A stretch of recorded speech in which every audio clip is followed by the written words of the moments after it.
नमस्कार। प्राइम समाचारमा स्वागत छ। म जीवन खड्का र म सरोज कोइराला। सुरु गरौँ अहिलेसम्मका प्रमुख समाचारबाट।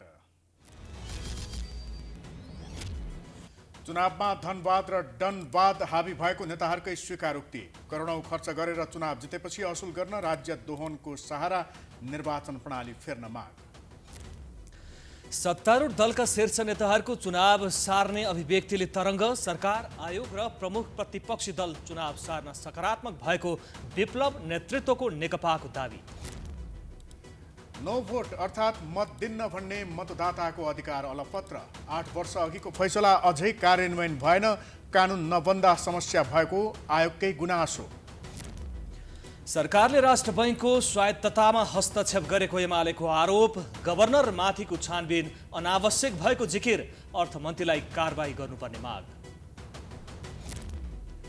प्रधान न्यायाधीश निलम्बनमा परे पनि सर्वोच्चमा विवाद झन बढ्दै। कामु प्रधान न्यायाधीश र मुख्य रजिस्ट्रार बीचको झगडाले न्यायालयको गरिमा गिर्दै। बेलायती प्रधानमन्त्री जोन्सनद्वारा युक्रेन पुगी राष्ट्रपतिसँग भेटवार्ता। युक्रेनलाई 120 सैन्य सवारी तथा एन्टी मिसाइल प्रणाली सहयोग घोषणा। र तेस्रो संस्करणको नेपाल बास्केटबल लिग जेठमा हुने। पुरुषतर्फ 56 र महिलातर्फ 20 लिग खेल खेलाइने।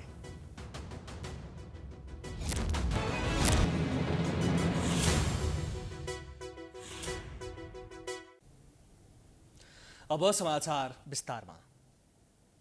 चुनावमा धनवाद र डनवाद हाबी भएको भने सर्वत्र चर्चा भइरहँदा फेरि महँगो चुनावी खर्चको बहस सत्तामा आएको छ। कङ्ग्रेसका जिम्मेवार नेताले नै आफूले चुनाव जित्न करोडौं खर्च गरेको अभिव्यक्ति दिएसँगै यस विषयमा बहस पेचिलो बनेको हो। एक रिपोर्ट। दलका नेताले निर्वाचन आफ्नो पक्षमा पार्न साम दाम दण्डभेदको नीति अपनाउने तथा धेरै पैसा खर्च गर्न सक्नेलाई मात्र टिकट दिने गरेका उदाहरण छन्। खर्च गर्न नसक्ने उम्मेदवारले चुनाव जित्न पनि कठिन हुन थालेको भन्दै राजनीतिक तहबाटै बहस छेडिएको छ।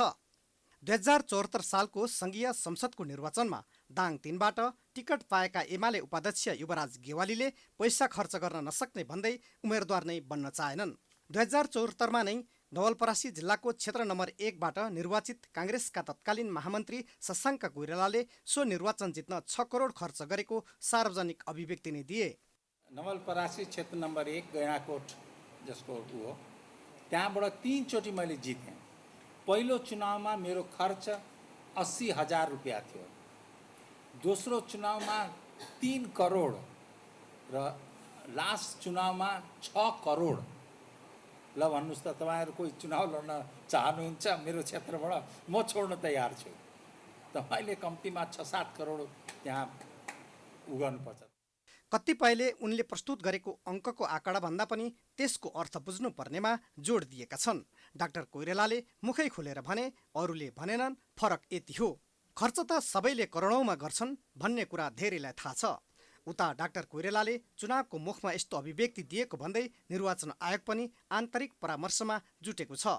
पूर्व निर्वाचन आयुक्त भोजराज पोखरेलले नेपाली पब्लिक पोलिसी रिभ्यू नामक जर्नलमा प्रकाशित गरेको लेखमा 2074 सालको तिनै तहको निर्वाचनमा 1 खर्ब 31 अर्ब 63 करोड खर्च भएको उल्लेख छ।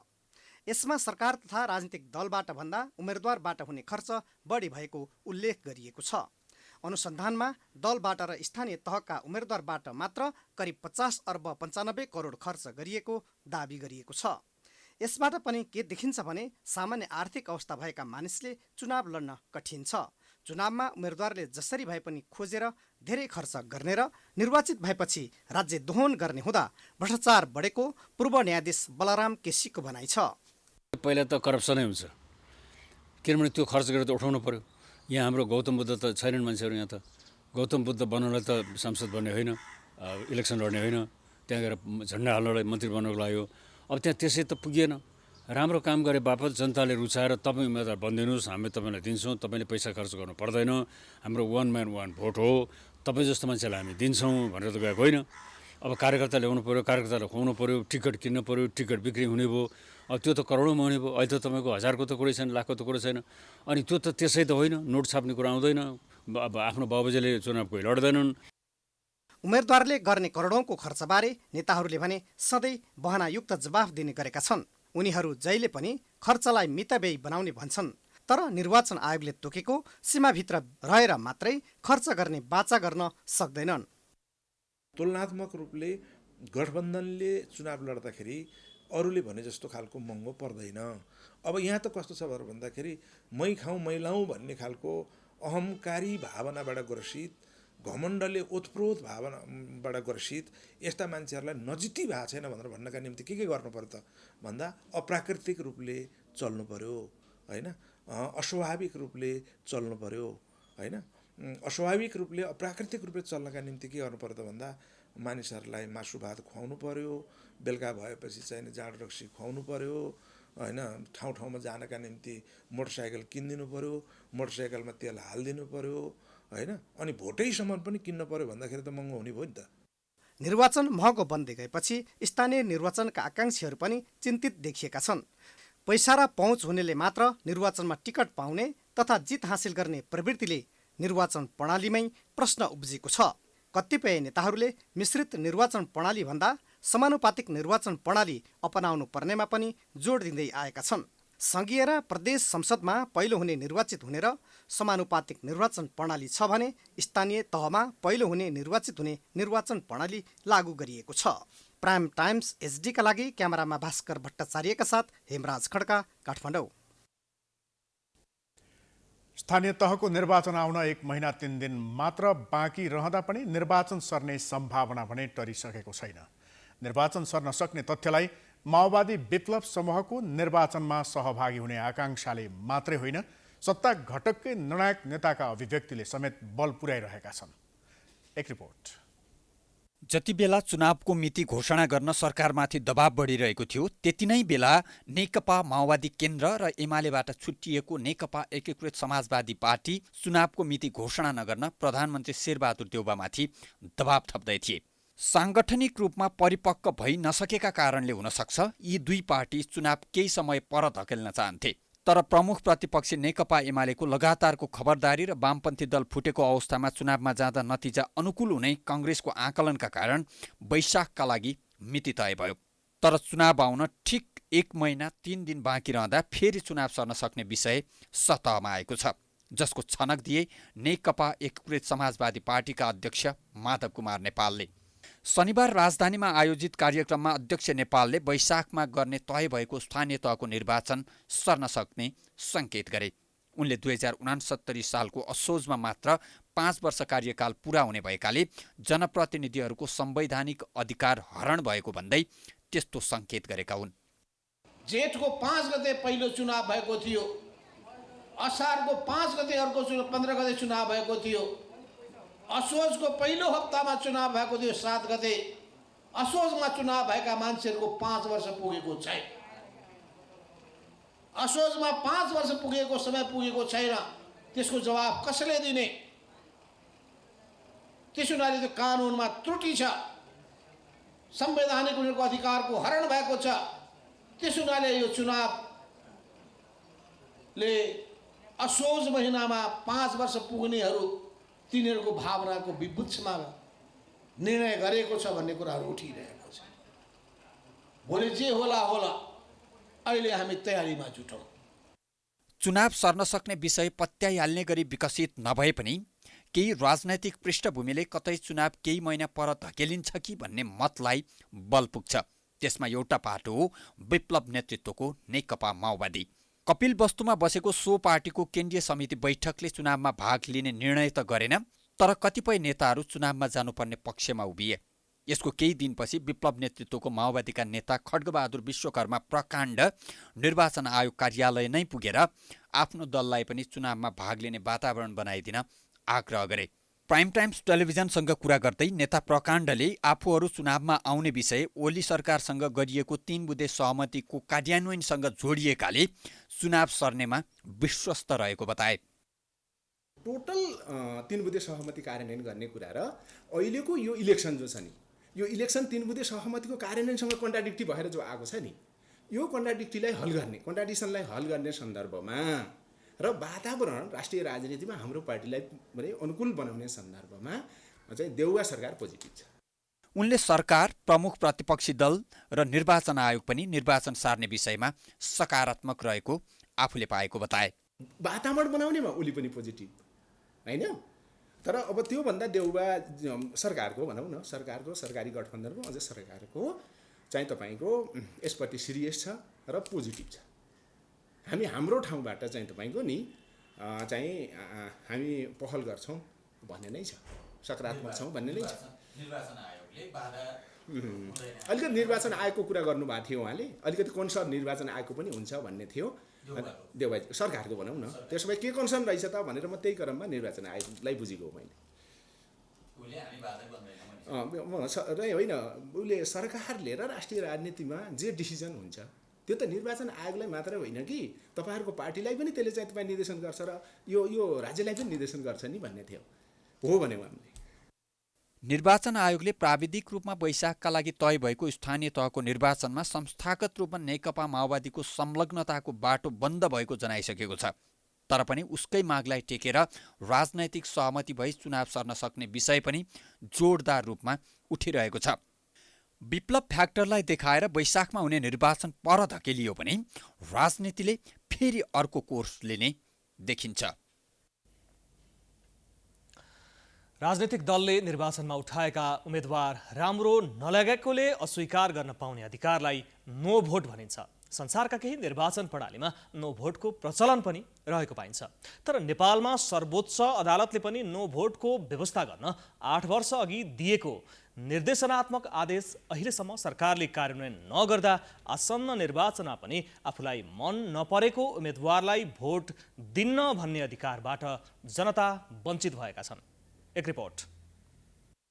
प्रजातन्त्रमा नो भोटको व्यवस्थालाई पनि महत्त्वका साथ हेर्ने गरिन्छ। निर्वाचनमा कुनै पनि उम्मेदवारलाई मन नपरेका कारण मत दिन्न भन्ने व्यवस्था गर्नु नै नो भोट हो। उम्मेदवारलाई मन नपरेको खण्डमा मत नदिने विकल्पको व्यवस्था गर्न भनेर काठमाडौँका विकास खड्काले दिएको निवेदनको सुनवाई गर्दै 2070 साल पुस 21 गते सर्वोच्च अदालतका तत्कालीन न्यायाधीश कल्याण श्रेष्ठ प्रकाश बस्तीको इजलासले नो भोटको व्यवस्था गर्न नेपाल सरकार, कानुन, न्याय तथा संसदीय मामिला मन्त्रालय र निर्वाचन आयोगलाई निर्देशनात्मक आदेश दियो। तर यो आदेशको अहिलेसम्म कार्यान्वयन नहुँदा व्यक्तिको अभिव्यक्ति स्वतन्त्रताको हनन भएको कानुनका जानकारको भनाइ छ। राइट हो, सम्मानित सर्वोच्च तत्कालीन अवस्था बोलेको छ, उनीहरूको स्वतन्त्रताभित्र भोट दिन्न भने स्वतन्त्रता पनि गाँसिएको हुन्छ। त्यसले गर्दा मतपत्रमा नै म कसैलाई भोट दिन्न, माथिका कसैलाई भोट दिन्न भन्ने एउटा कोठा राख्नुपर्छ भनेर निर्देशन आदेश दिएको छ। त्यस्तो मतपत्र सिर्जना गर, त्यसको लागि त्यो अनुसार चुनाव गराऊ, त्यो अनुसार कानुन संशोधन गर भन्ने सर्वोच्च दिएको आदेश हो। त्यसैले जसले म मत दिन्न भन्ने चाहनुहुन्छ ती व्यक्तिहरू, म हुनसक्छु, तपाईँ हुन सक्नुहुन्छ, अर्को हुनसक्छ, हामीहरू मत दिन्न भन्ने हाम्रो अभिव्यक्त गर्ने ठाउँ कहाँ हो? खै ठाउँ? यसले हेर्नुहोस्, प्रजातान्त्रिक व्यवस्थामा प्रजातन्त्रको एउटा महत्त्वपूर्ण पाटोको रहेको नो भोटको जुन व्यवस्था छ, यसतर्फ हामी त्यसलाई ध्यान दिँदैनौँ। आफ्नो चयन वा रुचाई व्यक्त गर्ने प्रयोजनको लागि कुनै प्रक्रिया गरिन्छ भने सो स्वीकार वा इन्कार गर्ने अधिकार पनि व्यक्तिको हुन्छ। व्यक्तिको अभिव्यक्ति स्वतन्त्रताको रक्षा गर्न सरकार उदासीन भएको कारण नो भोटको व्यवस्थाबाट नागरिक अहिले पनि वञ्चित भएका छन्। सरकारले कानुन नबनाइदिएका कारण नो भोटको व्यवस्था गर्न नसकिएको निर्वाचन आयोगको भनाइ छ। सम्मानित सर्वोच्च अदालतले पनि यो सम्बन्धमा आफ्नो फैसलामा व्यक्त गरेकै विषय हो होइन। र मुख्य कुरा के भन्दा अब आयोगले त्यसलाई किन राखेन भन्नुभन्दा पनि हाम्रो मौजुदा निर्वाचन कानुनमा अझै त्यो नो भोट गर्ने भन्ने कुराको व्यवस्था भइसकेका छैन। पहिले त कानुनी पूर्वाधार हुनु पर्यो र त्यो व्यवस्था भयो भने, अथवा हाम्रो निर्वाचन कानुनमा नो भोट गर्ने भन्ने व्यवस्था भयो भने आयोगलाई त्यसको त्यो प्रावधान राख्नलाई कुनै समस्या चाहिँ छैन। जबसम्म जनताले मत मार्फत आफ्नो इच्छा व्यक्त गर्न पाउने अवस्था सिर्जना हुँदैन, तबसम्म मतदान गर्ने अधिकार जनतामा निहित हुनु र नहुनुको अर्थ राख्दैन। त्यसकारण यस बारेमा राज्य कहिले गम्भीर हुने धेरैले प्रश्न गरेका छन्। प्राइम टाइम्स एसडीका लागि क्यामेरामा भास्कर भट्टाचार्यका साथ हेमराज खड्का, काठमाडौँ। भारतसँग सीमा जोडिएको कपिलवस्तुमा प्रशासनले स्थानीय तहको निर्वाचनका लागि 235 मतदान स्थललाई सुरक्षाका दृष्टिकोणले 3 तहमा वर्गीकरण गरेको छ, जसमध्ये 20 मतदान स्थल अति संवेदनशील सूचीमा रहेको प्रशासनले जनाएको छ। एक रिपोर्ट। जिल्ला सुरक्षा समितिले मतदानको समय र त्यसअघि हुन सक्ने घटनालाई मध्यनजर गरी 20 मतदान स्थललाई अति संवेदनशील सूचीमा राखेको हो।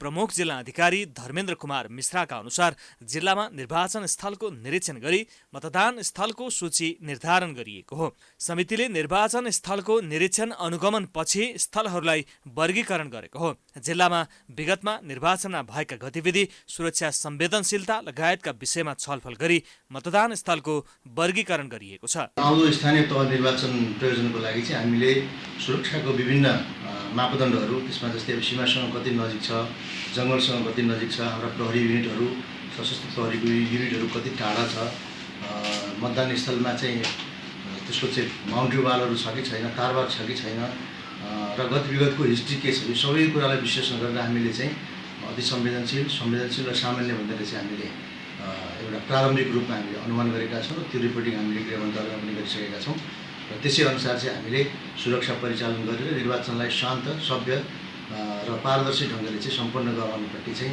हामी सम्पूर्ण सुरक्षा निकायहरू लागिरहेका छौँ। जिल्लाका 10 पालिकामा 468 मतदान केन्द्र कायम गरिएका छन्। समितिले 62लाई संवेदनशील र 153 मतदान स्थललाई सामान्यको सूचीमा राखेको छ। मतदान केन्द्रमा निर्वाचनको लागि 3741 कर्मचारीहरू परिचालन गरिने जिल्ला निर्वाचन कार्यालयले जनाएको छ। यस्तै प्रत्येक केन्द्रमा 3 जना स्वयंसेवक कर्मचारी स्थानीय रूपमा नै नियुक्ति गरिनेछ। निर्वाचन कार्यालयका अनुसार माग गरिएका कर्मचारीहरूको सूची समेत तयार भइसकेको छ। यही चैत्र 29 गते निर्वाचन अधिकृत नियुक्त गर्ने तथा वैशाख 3 र 4 गते अधिकृतहरूलाई तालिम दिइने निर्वाचन कार्यालयले जानकारी दिएको छ। कपिलवस्तु जिल्लामा स्थानीय तहको निर्वाचनलाई स्वच्छ, स्वतन्त्र, भयरहित र विश्वसनीय रूपमा सम्पन्न गर्नको लागि आवश्यक पूर्व तयारीका कामहरू गरिरहेको छ। यस जिल्लामा 2079 साल वैशाख 29 गतेसम्म 18 वर्ष उमेर पुरा भएका मतदाताहरूको सङ्ख्या 3,73,100 रहेको छ, जसमा चाहिँ पुरुष 1,79,287 र महिला 1,73,811 र अन्य 2 जना गरी 3,73,100 जना कुल मतदाताहरूले यस निर्वाचनमा भाग लिनेछन्। वैशाख 8 गते 7 पालिकामा निर्वाचन अधिकृतको कार्यालय स्थापना गरिनेछ। उता निर्वाचनमा सुरक्षालाई विशेष ध्यान दिएको जिल्ला प्रहरी कार्यालयले जनाएको छ। निर्वाचनमा म्यादी, नेपाल प्रहरी र सशस्त्र प्रहरी गरी 4000 बढी सुरक्षाकर्मी परिचालन हुनेछन्। कपिलवस्तुमा 21 साना र 6 ठूला दल गरी कुल 27 दल मतदानमा सहभागी हुनेछन्। जिल्लाका 10 वटा पालिका मध्ये सबैभन्दा बढी बाणगङ्गा नगरपालिका छन्। बाणगङ्गामा 61,177 मतदाता रहेका छन्। प्राइम टेलिभिजनका लागि कपिलवस्तुबाट गुलाम अलीको रिपोर्ट। स्थानीय तहको चुनावमा सत्ता गठबन्धनको उम्मेद्वारको विषयमा टुङ्गो नलागेका बेला धेरैको चासो रहेको चितवनको भरतपुरमा भने नेकपा एमाले उम्मेद्वारको टुङ्गो लगाएको छ।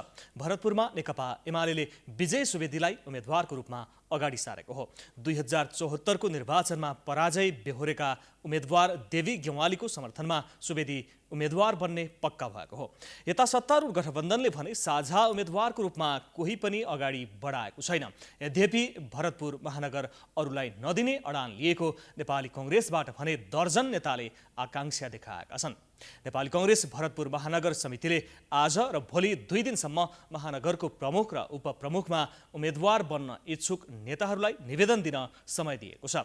आज दिनभरमा प्रमुख र उपप्रमुखतर्फ 13 जनाले निवेदन बुझाएका छन्। भरतपुरको मेयरका लागि भरत अधिकारी, शंकर प्रसाद कणेल, तारानाथ पौडेल, उत्तम जोशी, चित्रसेन अधिकारी, जगन्नाथ पौडेल, रामप्रसाद अधिकारी, विजय शर्मा भूषाल, दिनेश कोइराला, पार्वती शाह ठकुरी, दीर्घमान श्रेष्ठ, नीलकण्ठ शर्मा रिजाल र गौरी कुमारी श्रेष्ठले निवेदन दिएका छन्। उपमेयरका लागि तारा गुरुङ, बुद्धिकान्त नेउपाने, लक्ष्मी लामिछाने, निरु कार्की, कल्पना पौडेल, देवेन्द्र गुरुङ, टङ्कनाथ पौडेल, पूर्णबहादुर गुरुङ र राजीव नेउपानेले निवेदन दिएका छन्।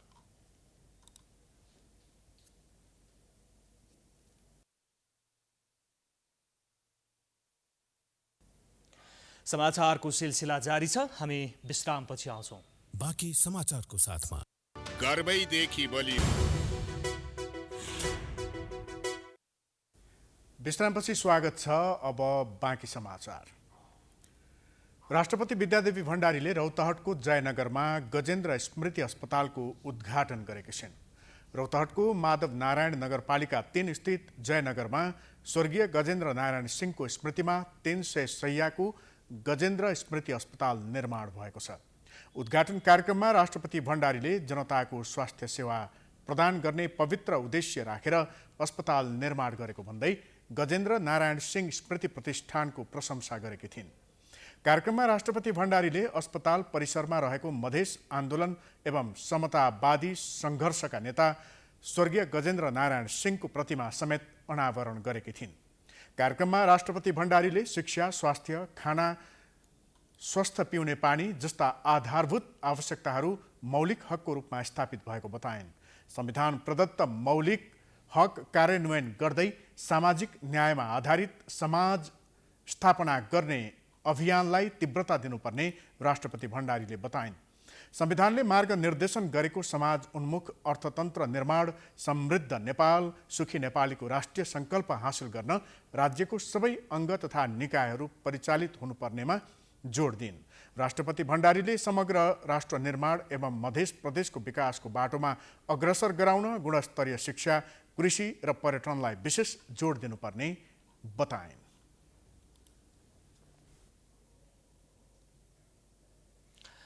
प्रमुख प्रतिपक्षी दल नेकपा एमाले नेपाल राष्ट्र बैंकको स्वायत्ततामाथि हस्तक्षेप भएको भन्दै गभर्नर निलम्बनको निर्णय तत्काल फिर्ता लिन माग गरेको छ। अर्थमन्त्री जनार्दन शर्माले क्षेत्राधिकार भन्दा बाहिर गएर काम गरेको भन्दै उनलाई जेल हाल्नुपर्ने एमालेको चेतावनी छ। मुलुकको अर्थतन्त्र सङ्कटमा पर्न लागेको भन्दै एमाले सरकारी हस्तक्षेप जरुरी रहेको औल्याएको छ। एक रिपोर्ट। एमाले प्रचार विभागले आयोजना गरेको पत्रकार सम्मेलनमा 3 जना पूर्व अर्थमन्त्रीहरूले सरकारले स्वार्थ केन्द्रित भएर गलत क्रियाकलाप गर्दा अर्थतन्त्र सङ्कटतर्फ उन्मुख भएको आरोप लगाएका छन्। एमाले उपाध्यक्ष एवं पूर्व अर्थमन्त्री विष्णुप्रसाद पौडेलले राष्ट्र बैंकको स्वतन्त्रता र स्वायत्ततामा सरकारी हस्तक्षेप भएको भन्दै त्यसको भत्सना गरे।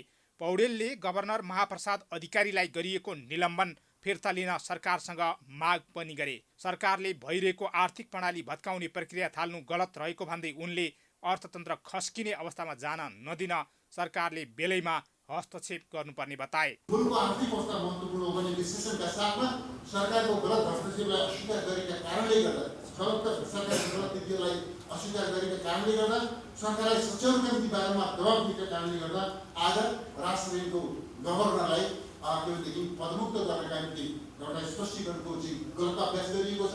यसले म यहाँका सामनेमा भन्न चाहन्छु, यो निर्णय सरकारले जुन राष्ट्र बैंकको गभर्नरमाथि जुन प्रकारको हस्तक्षेप गर्ने काम गरेको छ, अविलम्ब यो निर्णय सच्याओस् सरकारले। अन्यथा यसले यो निर्णयमा सरकार कायम रहिरह्यो भनेदेखि यसले मुलुकको अर्थतन्त्रलाई अरू धराशायी बनाउने कुरा निश्चित छ। एमाले उपाध्यक्ष एवं पूर्व अर्थमन्त्री सुरेन्द्र पाण्डेले राष्ट्र बैंकले छानबिन गरिरहेको विषयमा अर्थमन्त्री शर्माले विदेशबाट आएको रकम फुकुवा गर्न निर्देशन दिएको आफूले सुनेको र यस्ता आपराधिक क्रियाकलाप गर्ने मन्त्रीलाई जेल हाल्नुपर्ने बताए। गहिरो क्रियाकलाप गरेर कुनै दिन अर्थमन्त्री शर्मा भाग्नुपर्ने अवस्था नआओस् भन्दै उनले सचेत गराए। अर्थमन्त्री त दिने अधिकारी होइन नि, इन्भेस्टिगेसन गर्ने चाहिँ अथोरिटीले चाहिँ गरिरहेको बेलामा त यो पैसा चाहिँ त्यो नदे भन्ने खालको तरिका गर्ने हो भनेदेखि त्यसले स्वाभाविक रूपमा अर्थतन्त्र एउटा अथवा त्यसलाई रेगुलेट गर्ने एजेन्सीले ठिक गर्ने काम गर्न सक्दैन। त्यो एक प्रकारले भने टाइम नै हुन्छ। म त के देखिरहेको छु भने श्रीलङ्कामा चाहिँ अर्थमन्त्री चाहिँ भाग्ने रे भन्ने सुन्दैछु, कति यो दिन त नआओस् नेपालमा। यही केसले वास्तवमा भने नि यदि हाम्रो एजेन्सीहरूद्वारा हुने भने त्यही केसमा लगेर अर्थमन्त्रीलाई अहिले हालिनु पर्ने किन लेखेको पर्छ। यस्तै पूर्व गभर्नर तथा पूर्व अर्थमन्त्री डाक्टर युवराज खतिवडाले सरकारको ध्यान स्वार्थ, कमाउ धन्दा र सेटिङमा लागिरहेको भन्दै मन्त्रीहरूले चुनावका लागि खुल्लमखुल्ला पैसा मागिरहेको आरोप लगाए। अर्थतन्त्र धराशायी हुँदै गएको भन्दै उनले सरकारले सुधारको उपाय तत्काल चालिहाल्नुपर्ने अवस्था आएको बताए। सरकारको ध्यान चाहिँ आर्थिक समस्या हल गर्नुभन्दा स्वास्थ्य स्थितितर्फ केन्द्रित भएको देखिन्छ। सरकारका मन्त्रीहरू विवादास्पद अभिव्यक्तितिर हिँड्ने, कमाउ धन्दामा लिप्त हुने, स्वार्थ निर्णय कर्मचारीमाथि जाय लाग्ने, ठेक्कापट्टामा सेटिङ गर्ने र सरकारी निकायहरूको बिचमा सामान्य समन्वय पनि नगर्ने भारतको कारणले अर्थतन्त्र यो सङ्कटमा आइपुगेको हो। तर मन्त्रीहरू निर्वाचनको लागि सुरक्षा यो कोलम खुला पैसा मागिरहेका छन्। एमाले सरकारको आफ्नो असफलता ढाक्न गभर्नर अधिकारीमाथि निन्दनीय कारबाही गर्नु गलत भएको टिप्पणी गरेको छ। एमाले सरकार छाड्दा कोभिडका समयमा पनि सबल रहेको अर्थतन्त्र गठबन्धन सरकारले ध्वस्त पारेको एमालेका पूर्व अर्थमन्त्रीहरूको आरोप छ। अर्थतन्त्रमा बजेको हालको खतराको घन्टीलाई बेलैमा सम्बोधन गर्न नसकी जोखिम निम्तने भन्दै उनीहरूले सरकारको ध्यानकर्षण गराएका छन्। प्राइम टाइम्स एचडीका लागि क्यामेरामा अमृत भट्टका साथ हरिशरण नेउपाने, काठमाडौँ। नेपाली सेनाले सशस्त्र प्रहरी बल नेपाललाई 590 नाल हतियार र सोको एम्युनिसन सामग्रीहरू प्रदान गरेको छ। आइतबार सैनिक मुख्यालयमा आयोजित कार्यक्रममा प्रधान सेनापति प्रभुराम शर्माले सशस्त्र प्रहरीका महानिरीक्षक शैलेन्द्र खनाललाई इन्सास राइफल 500 नाल र LSW 90 नाल र सोको एम्युनिसन सामग्रीहरू हस्तान्तरण गर्नुभएको हो। सशस्त्र नेपाललाई तालिम, विशिष्ट र अति विशिष्ट व्यक्ति सुरक्षा, कार्यालय सुरक्षा तथा ठूला कार्यक्रमहरू सञ्चालन गर्ने प्रयोजनका लागि सरकारको निर्णयअनुसार उक्त हतियार हस्तान्तरण गरिएको हो। मन्त्री परिषदको निर्णयअनुसार सेनाले सहयोग स्वरूप इन्सास राइफल 9000 र LSW 1600 नाल हतियार उपलब्ध गराउनेछ। बाँकी हतियार तथा एम्युनिसन क्रमशः हस्तान्तरण गरिँदै लगिने सैनिक प्रवक्ता नारायण सिलवालले जानकारी दिए। कार्यक्रमका बीच प्रधान सेनापति महारथी प्रभुराम शर्माले सशस्त्र प्रहरी बल नेपालका महानिरीक्षक शैलेन्द्र खनाललाई इन्सास राइफल नाल 500 र LSW नाल 90 गरी जम्मा 590 नाल हतियार तथा सोको एम्युनिसन र सम्बद्ध सामग्रीहरू हस्तान्तरण गर्नुभएको छ। यसबाट सशस्त्र प्रहरी बलको क्षमता अभिवृद्धि हुनुका साथै सुरक्षा निकायहरू बीचको सम्बन्ध समेत थप बलियो हुने सेनाले जनाएको छ।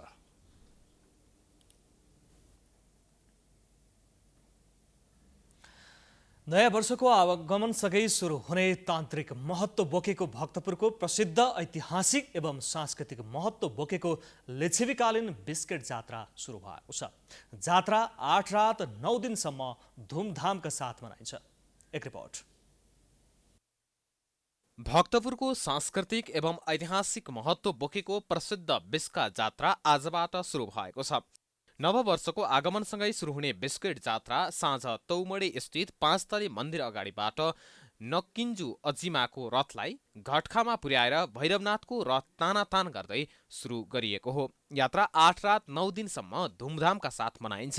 काठै काठले प्यागोडा शैलीमा निर्माण गरिएको 3 तले भैरवनाथको रथमा भैरवनाथको मूल देवता र बेताल देवतालाई विराजमान गराई 5 तले मन्दिर प्राङ्गणबाट थने माथिल्लो र कोने तल्लो टोलमा तानेर लैजाने परम्परा छ। रथ तान्नु अघि भैरवनाथको विधिवत पूजा गरी रथमा खड्ग, तरबार, निशान राख्ने गरिन्छ। रथको अगाडि भागमा 5 र पछाडि 4वटा लामो डोरी राखिएको हुन्छ। जात्रालुले सोही डोरीको माध्यमबाट रथलाई तानेर आआफ्नो टोलमा लैजाने गर्दछन्। जात्राको मुख्य आकर्षण नै रथ तानातान गर्नु हो। रथलाई तानेर तल्लो वा माथिल्लो टोल जहाँ लैजान सकिन्छ त्यही टोलको विजय भएको मानिन्छ। जात्राको दोस्रो दिन शून्य भनिन्छ। तेस्रो दिन गहिटीमा भैरवनाथलाई बलि चढाई गुठी संस्थानद्वारा सरकारी पूजा गरिन्छ। उक्त बलि पूजाको मासु प्रसादका रूपमा लाकुला छेवासीलाई बाँडिन्छ, जसलाई स्थानीय भाषामा स्वाक्य भनिन्छ। बिस्काको चौथो दिन बिहान तालाक्वे स्थित कुमाले टोलमा ल्यामरू मह हात नभएको लिङ्ग उभ्याइन्छ भने साँझ पख तान्त्रिक विधिपूर्वक 10 कर्म विधान गरी ल्योसिङख्योमा 55 हात लामो लिङ्ग उभ्याइन्छ। बिस्का जात्राको 5औं दिन अर्थात् नयाँ वर्ष वैशाख 1 गतेका दिन साँझ अघिल्लो दिन उभ्याएको 55 हाते लिङ्गो ढालिन्छ। बिस्काको 6औं दिन महाकाली र महालक्ष्मीको जात्रा गरिन्छ भने 7औं दिन ब्रह्मायणी र महेश्वरी देवीको चिराग बालेर मुस्याप्वा जात्रा मनाइन्छ। जात्राको अन्तिम दिन भैरवनाथको रथलाई गहेटीबाट पहिलो दिनमा जस्तो थने र कोइने टोलका बासिन्दाबाट तानातान गरी रथलाई तमारी स्थित भैरवनाथको प्राङ्गणमा पुर्याई जात्रा सम्पन्न गरिन्छ। 9 दिनसम्म चल्ने जात्राका लागि आवश्यकता अनुसार सुरक्षाकर्मी परिचालन गरिएको छ। जात्राका लागि 950 नेपाल प्रहरी, 400 सशस्त्र प्रहरी परिचालन गरिनेछ।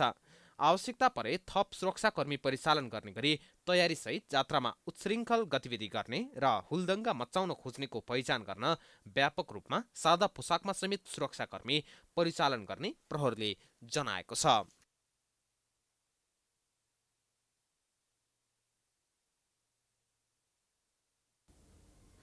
सभामुख अग्निप्रसाद सापकोटाले सरकार र निजी क्षेत्र मिलेर अर्थतन्त्रमा देखिएको समस्यालाई समाधान गर्नुपर्ने बताएका छन्। आइतबार काठमाडौँमा नेपाल चेम्बर अफ कमर्सको 71औं वार्षिक साधारण सभालाई सम्बोधन गर्दै सभामुख सापकोटाले मुलुकको अर्थतन्त्रमा समस्या देखिएको भन्दै सरकार र निजी क्षेत्रले बृहत छलफल र संवाद गरेर समाधान गर्नुपर्ने बताएका हुन्। राष्ट्रिय जीवनका हरेक क्षेत्रमा देखिएका हरेक समस्याहरूलाई पनि संवाद मार्फत समाधान गर्नुपर्ने उनको भनाइ छ। त्यस्तै उनले आर्थिक समस्यालाई समाधान गर्न स्वदेशी उत्पादन बढाउनुपर्ने र आयात घटाउनुपर्ने धारणा राखे। अहिले यतिखेर नेपालमा इमान निष्ठामा निकै ठुलो ह्रास आएको छ। यो यथार्थ हो। यो इमान र निष्ठालाई स्थापित गर्ने कुरा हामी सबैले मेहनत गर्नुपर्छ, किनभने हाम्रो महान राष्ट्र, यो राष्ट्रलाई हामीले चाहिँ माथि उठाउनका लागि यो देशका सबै बुद्धि विवेक योग्यता क्षमतालाई केन्द्रित गर्नुपर्छ। कार्यक्रममा विभिन्न व्यवसायहरूलाई सम्मान गरिएको थियो।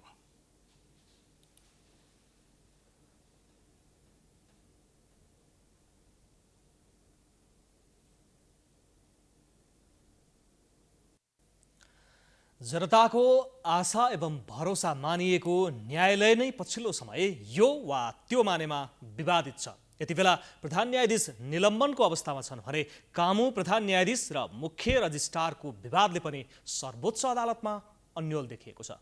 एक रिपोर्ट। गत कार्तिकको पहिलो सातादेखि सर्वोच्च अदालतमा विवाद सुरु भयो। त्यसको असर यतिसम्म पर्यो कि महिनौसम्म इजलास नै बस्न सकेन। अन्ततः प्रधान न्यायाधीश चोलेन्द्र शमशेर जबरा विरुद्ध प्रतिनिधि सभामा महाभियोग प्रस्ताव नै दर्ता भयो र उनी निलम्बनमा छन्। अदालतको विवाद त्यतिमा मात्र सीमित रहेन। अहिले फेरि कायम मुकायम प्रधान न्यायाधीश दीपक कुमार कार्की र मुख्य रजिस्ट्रार लालबहादुर कुँवर बीचको विवाद छताछुल्ल भएको छ। फागुन 26 गतिको न्याय परिषदको बैठकबाट मुख्य रजिस्ट्रार कुँवरलाई उच्च अदालतको न्यायाधीशमा सिफारिस गरेसँगै कामु प्रधान न्यायाधीश कार्कीसँग विवाद सुरु भएको हो। यसअघि सर्वोच्चमा मुख्य रजिस्ट्रार भएकाहरू उच्च अदालतमा मुख्य न्यायाधीशमा सिफारिस भएकोमा कुँवरलाई न्याय परिषद बैठकले न्यायाधीशमा मात्रै सिफारिस गरिएपछि उनले अस्वीकार गर्दै आएका छन्। उनले न्यायाधीशमा नगई मुख्य रजिस्ट्रारमै रहने अडान राख्दै आएका छन्। मुख्य रजिस्ट्रार कुँवरले आफू उच्च अदालतको न्यायाधीशमा नजाने भन्दै कायम मुकायम प्रधान न्यायाधीशलाई निवेदन दिएका थिए। सर्वोच्चमा बिदा सकेर पुनः मुख्य रजिस्ट्रारको काममा फर्किएका कुँवरलाई 2 दिन अघि कामु प्रधान न्यायाधीशले पाटन उच्च अदालतमा हाजिर हुन निर्देशन दिएका छन्। यस प्रकारको विवाद बढ्दै जाँदा न्यायालयको गरिमामाथि उठिरहेको प्रश्नमा थप बल पुगेको छ। यो दुर्भाग्यपूर्ण हो र सिस्टमले अब न्यायिक यो चाहिँ जुन नेतृत्व छ त्यो न्यायिक नेतृत्वले यस्ता कुराहरू बाहिर ल्याउन दिनु हुँदैन। उहाँहरूले वार्ता गरेर आपसमा केही छ भने पनि त्यो टुङ्ग्याउनुपर्छ। यो नेतृत्वकै जिम्मेवारी हो भन्ने लाग्छ मलाई। र अब यो जुन तपाईँले भन्नुभयो यस्ता कुराहरू मिडियामा आउने छरपष्ट हुने जुन विषय छन् नि यो चाहिँ दुर्भाग्यपूर्ण हो। यो आउनु हुँदैन। कायम मुकायम प्रधान न्यायाधीश कार्कीले निर्देशन दिए पनि कुँवर उच्च अदालतमा नजाने अडानमा छन्। मुख्य रजिस्ट्रार कुँवरको अडानपछि कायम मुकायम प्रधान न्यायाधीश कार्की अप्ठ्यारोमा परेका छन्। मुख्य रजिस्ट्रारको उपस्थितिमा आफूले सर्वोच्चमा काम गर्न नसक्ने भन्दै कायम मुकायम प्रधान न्यायाधीश कार्की अबको 3 दिनभित्रमा पनि उच्च अदालतको न्यायाधीशमा हाजिर हुन नगए परिषदबाट कारबाही थाल्ने तयारी गरेका छन्। तर सर्वोच्च अदालतको सल्लाह दिने निकायको रूपमा रहेको नेपाल बार एसोसिएसनले यो विषयलाई बाहिर ल्याउनै नहुने बताउँछ। यस्तो व्यक्तिगत विवादलाई तत्काल नै समाधान गर्नुपर्ने, अन्यथा न्यायालयको गरिमामा नै आँच आए आफूहरू चुप लागेर नबस्ने नेपाल बारको भनाइ छ। यो न्यायपालिकाको गरिमाको जुन कुरा गरिएको छ नि समग्रमा न्यायपालिकाको गरिमालाई आँच आउने खालको कुनै पनि क्रियाकलाप कसैले पनि गर्न मिल्दैन। त्यो चाहे जोसुकै होस्, जतिसुकै उच्च ओहदामा बसेको व्यक्ति होस्, उसले न्यायपालिकाको गरिमालाई आँच आउने कुरा गर्न मिल्दैन। त्यस्तो कुरा हुन थाल्यो भने नेपाल बार एसोसिएसन सजग हुन्छ। नेपाल बार एसोसिएसन सजग हुन्छ, त्यति बेला हामी कुरा उठाउनेछौँ। कति बेला प्रधान न्यायाधीश बर्खास्तीका कुरा त कति बेला कायम मुकायम र मुख्य रजिस्ट्रारको विवादका कारण न्यायालयको गरिमा खस्कँदो छ। न्यायालयमा देखिएको विवादलाई त्यही भित्रबाट नै समयमा समाधान नगरिँदा स्थिति थप तरल बन्न सक्ने देखिन्छ। नेपाल यातायात व्यवसायी राष्ट्रिय महासङ्घको 6औं महाधिवेशन आजबाट सुरु भएको छ। आइतबारबाट सुरु भएको महाधिवेशन 29 गतेसम्म हुनेछ। कोरोना महामारीका कारण लामो समयदेखि रोकिएको महाधिवेशन आइतबारदेखि काठमाडौँमा सुरु भएको हो। महाधिवेशनको उद्घाटन गृहमन्त्री बालकृष्ण खाँडले गरेका हुन्। महाधिवेशनमा 7वटा प्रदेशका मन्त्री तथा व्यवसायीहरूको उपस्थिति रहेको थियो। कार्यक्रममा महासङ्घका अध्यक्ष योगेन्द्रनाथ कर्मचार्यले यातायात क्षेत्रलाई सरकारले प्राथमिकताका साथ अगाडि लैजानुपर्ने धारणा राखेका छन्। जुन सरकारलाई पनि भाडा समायोजन विषयमा छायामा पर्छ र यसको प्रत्यक्षमा व्यवसाय र मजदुर परिवारले झेलिरहेको छ। पछिल्लो समय पेट्रोलियम पदार्थको मूल्य वृद्धि हुँदा समेत भाडा समायोजन नभएको भन्दै व्यवसायीहरूले प्रदेश सरकार र स्थानीय सरकारले यातायात क्षेत्रमा प्रभावकारी काम गर्न नसकेको आरोप लगाएका छन्। यातायात व्यवसायी सङ्घ र यातायात देशको एउटा मेरुदण्डको रूपमा छ। यदि 1-2 दिन यातायात ठप भयो भने देशको धेरै मेसिनहरू नै ठम्पुने अवस्था हुन्छ। त्यसमा 2 मत छैन। भौतिक पूर्वाधार तथा यातायात मन्त्री रेणुकुमारी यादवले यातायात व्यवसायको माग तथा व्यवसायीहरूको संरक्षणका लागि आफूहरू प्रतिबद्ध भएर यातायात क्षेत्रको सुधारका लागि परेको बताइन्। यातायात क्षेत्र अर्थतन्त्र खम्बा हो भनेर उहाँले कोट गर्नुभएको छ।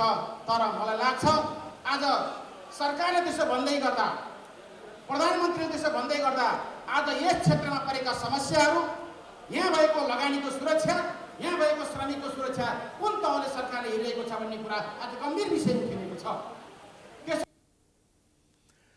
प्राइम टाइम्स टेलिभिजनका अध्यक्ष ऋषि धमलाले देशभरका यातायात व्यवसायीहरूको हक हितका लागि सञ्चार क्षेत्रले सक्दो सहयोग गर्ने बताउँदै सरकारले समेत यातायात क्षेत्र सुधारमा लाग्नुपर्ने बताए। आजको दिनमा यातायात व्यवसायीहरूको मागलाई सम्बोधन गर्न हामीले बारम्बार भनेका छौँ र हामी सञ्चारकर्मी जहिले पनि तपाईँहरूको पक्षमा छौँ, कलम चलाइरहेछौँ, बोलिरहेछौँ र तपाईँहरूको अत्याचार स्थापित गर्नेछौँ। र तपाईँहरूको माग हामी सबैको यो साझा माग हो। हाम्रो देशको विकासको लागि आज यातायात व्यवसायीहरूको महत्त्वपूर्ण भूमिका छ। सडक सञ्जाल यदि गाउँघरमा पुगेन भने देशमा विकास हुँदैन। महासङ्घमा हाल देशभरका झण्डै 5 यातायात कम्पनी आबद्ध छन्। महासङ्घको महाधिवेशनले 3 वर्षका लागि नयाँ नेतृत्व समेत चयन गर्नेछ। गण्डकी प्रदेश सरकारले पृथ्वी सुब्बा गुरुङ नेतृत्व सरकारले नियुक्त गरेका 147 जना कर्मचारीलाई बर्खास्त गरेको छ। कृष्णचन्द्र नेपाली पोखरेल नेतृत्वको सरकारले निवर्तमान मुख्यमन्त्री पृथ्वी सुब्बा गुरुङ नेतृत्वको सरकारले नियुक्त गरेका जिल्ला खेलकुद विकास समिति र संक्रामक तथा सरुवा रोग अस्पतालका पदाधिकारीलाई बर्खास्त गरेको हो। बर्खास्तमा पर्नेहरूमा 143 जना खेलकुद विकास समितिका पदाधिकारी र सदस्य तथा अस्पतालका अध्यक्ष र सदस्यहरू रहेका छन्। गुरुङ नेतृत्व सरकारले सबै जिल्लामा 13 सदस्यका दरले खेलकुद समिति गठन गरेको थियो।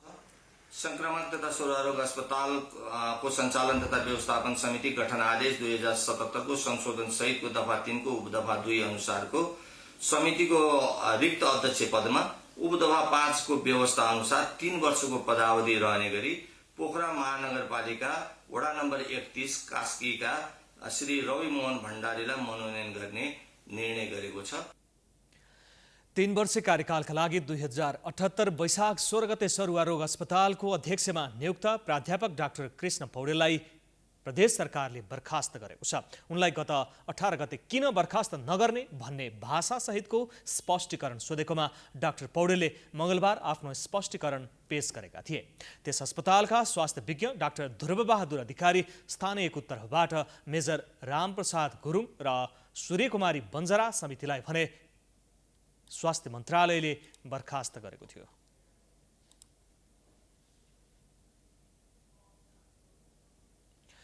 समाचारको सिलसिला अझै जारी छ। हामी विश्रामपछि आउँछौँ। जानकी ग्लोबल फाउन्डेसनको आयोजनामा आजदेखि नेपाल लगानी सम्मेलन 2022 सुरु भएको छ। नेपालमा लगानीको चेतना अभिवृद्धि र वित्तीय साक्षरता अभिवृद्धि गर्न राष्ट्रिय स्तरको लगानी सम्मेलन आयोजना गरिएको हो। नेपालका अनुभव र सफल लगानीकर्ताहरूबाट लगानी उन्मुख विचारहरू प्राप्त गर्न मानिसहरूलाई प्रोत्साहित गर्ने उद्देश्यले सम्मेलन गरिएको महिला उद्यमी महासङ्घकी वरिष्ठ उपाध्यक्ष शोभा गेवालीले जानकारी दिइन्। राष्ट्रिय तथा अन्तर्राष्ट्रिय लगानीकर्ताहरूलाई लगानीका उत्कृष्ट अवसरहरू खोजेर नेपालमा लगानी गर्न प्रोत्साहित गर्ने सम्मेलनको लक्ष्य छ।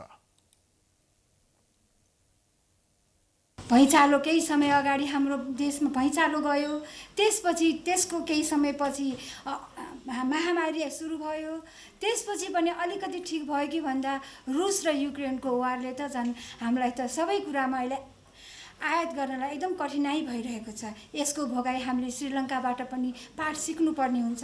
त्यस्तै पाकिस्तान पनि क्राइसिस करेन्टमा गइरहेको छ। जानकी ग्लोबल फाउन्डेसनकी अध्यक्ष जानुका गुरुङले नेपालमै सिप सिकेर उद्यमी बनाउने र देशको आर्थिक विकासमा सहयोग पुग्ने बताइन्। वैदेशिक रोजगारमा जाने युवाहरू पनि सिप सिकेर जाँदा राम्रो आम्दानी भएकाले युवाहरूलाई प्रोत्साहन गर्न खोजिएको अध्यक्ष गुरुङले बताइन्।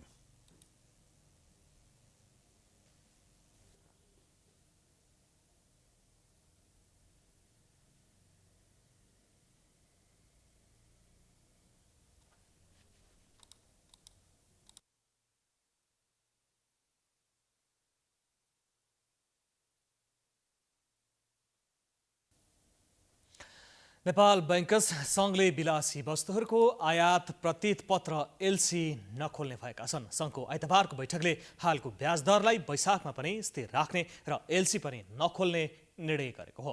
अर्को निर्णय नहुँदासम्मका लागि एलसी नखोल्ने निर्णय भएको हो। आवश्यकताका आधारमा थप निर्णय आउने सङ्घले जनाएको छ। विदेशी मुद्रा सञ्चित घटेपछि नेपाल राष्ट्र बैंकले विलासी वस्तुहरूको आयात नखोल्न भनेको थियो। राष्ट्र बैंकले केही दिन पहिले सबै बैंकका सिइओहरूलाई बोलाएर एलसी नखोल्न मौखिक निर्देशन दिएको थियो। वाणिज्य बैंकहरूले निजी गाडी, ड्राइफुड, फर्निचर, चुरोट, रक्सी, सजावटका सामग्री, परफ्युम, मोबाइल लगायतका सामग्री आयातका लागि एलसी नखोल्ने भएका हुन्।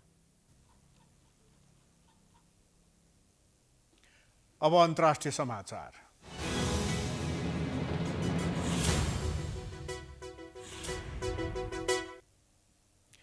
युद्धग्रस्त युक्रेनको भ्रमण गरेका बेलायती प्रधानमन्त्री बोरिस जोन्सनले युक्रेनी राष्ट्रपति भोलोडिमिर जेलेन्स्कीसँग वार्ता गरेका छन्। दुई नेताबीच राजधानी कियेभमा भेटवार्ता भएको हो। युक्रेनी नागरिकलाई आफ्नो ऐक्यबद्धता देखाउनका लागि प्रधानमन्त्री जोन्सन कियेभ गएको प्रधानमन्त्री कार्यालयले जनाएको छ। बेलायतले युक्रेनलाई 120 सैन्य सवारी तथा एन्टी मिसाइल प्रणाली दिने भएको छ। रुसले गरिरहेको आक्रमणको क्रममा बेलायतले युक्रेनलाई दिएको साथ र समर्थनका लागि जेलेन्स्कीले धन्यवाद दिएका छन्। जोन्सन पूर्व जानकारी बिना नै युक्रेन पुगेका हुन्। जेलेन्स्कीसँगको वार्ताको भिडियो सार्वजनिक भएपछि मात्रै उनी कियेभमा रहेको खुलेको थियो। बेलायत स्थित युक्रेनी दूतावासले कियेभमा दुई नेताबीच भएको भेटवार्ताको भिडियो सार्वजनिक गरेको थियो।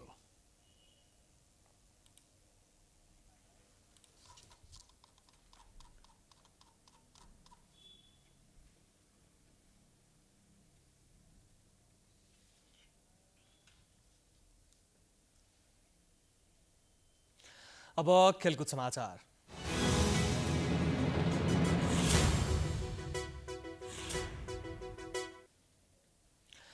तेस्रो संस्करणको नेपाल बास्केटबल लिग एनबिएल जेठमा हुने भएको छ। नेपाल बास्केटबल लिग प्राइभेट लिमिटेडको आयोजनामा पुरुषतर्फको लिग जेठ 7 देखि सुरु हुने भएको हो। यस्तै महिलातर्फ लिग भने जेठ 18बाट सुरु हुने आयोजकले जनाएको छ। लिगमा प्लेअफका खेलहरू असार 32बाट सुरु हुने र फाइनल साउन 7मा खेलाइनेछ। 2 महिनासम्म सञ्चालन हुने एनबिएल नेपालकै ठुलो बास्केटबल लिग हो। लिग राउन्ड रोबिनको आधारमा होम एन्ड अवे गरेर खेलिनेछ। शीर्ष 4 टिमले प्लेअफमा स्थान बनाउनेछन्। प्रतियोगितामा पुरुषतर्फ 56 र महिलातर्फ 20 लिग खेलहरू हुनेछन्। लिगमा पुरुषतर्फ 6 टिमको सहभागिता रहनेछ। Times international club, Tribhuvan army club, golden gate international club, royal basketball club, Budhanilkantha नगरपालिका बास्केटबल क्लब र कीर्तिपुर बास्केटबल क्लबको सहभागिता हुनेछ। महिलातर्फ Nepal police club, Lalitpur high club, royal basketball club, ISS नेपालको सहभागितामा पक्का भएको छ भने एक टिमको निश्चित हुन बाँकी रहेको आयोजकले जानकारी गरेको छ।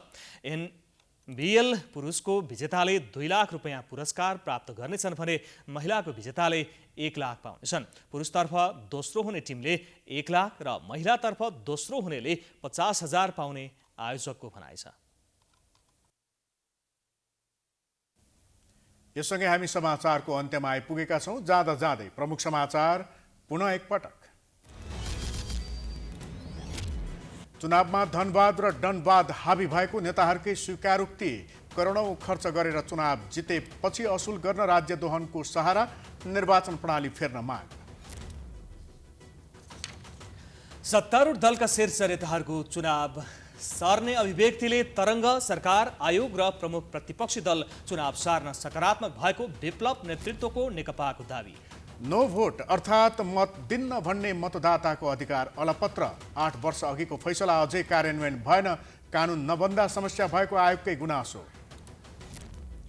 सरकारले राष्ट्र बैङ्कको स्वायत्ततामा हस्तक्षेप गरेको एमालेको आरोप। गभर्नरमाथिको छानबिन अनावश्यक भएको जिकिर।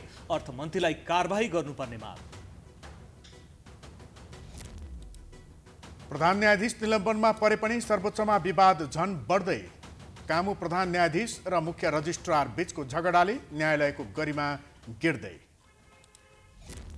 बेलायती प्रधानमन्त्री जोन्सनद्वारा युक्रेन पुगी राष्ट्रपतिसँग भेटवार्ता। युक्रेनलाई 120 सैन्य सवारी तथा एन्टी मिसाइल प्रणाली सहयोग घोषणा। र तेस्रो संस्करणको नेपाल बास्केटबल लिग जेठमा हुने। पुरुषतर्फ 56 र महिलातर्फ 20 लिग खेल खेलाइने।